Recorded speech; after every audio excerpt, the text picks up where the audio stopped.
6. श्री तुळजाभवानी देवीचा छबिना.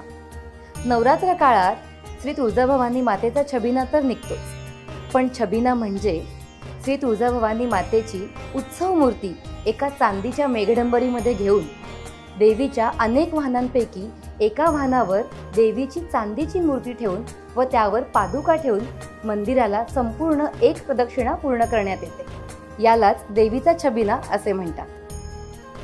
दर्शन संपल्यानंतर आपण माँसाहेब जिजाऊ प्रवेशद्वारातून बाहेर पडतो. तुळजाभवानी मातेच्या मंदिरापासून सुमारे 1 किलोमीटर अंतरावरच घाटशिळा मंदिर आहे. तिथे एक भव्य शिळा आहे जिला तुकाई असे म्हणतात. तिचे दर्शन घडले की तुळजापूरच्या या पवित्र दर्शनाचा प्रवास पूर्ण होतो आणि आपलं मन पुन्हा पुन्हा त्या भक्तिमय अनुभवाकडे झेपावतं.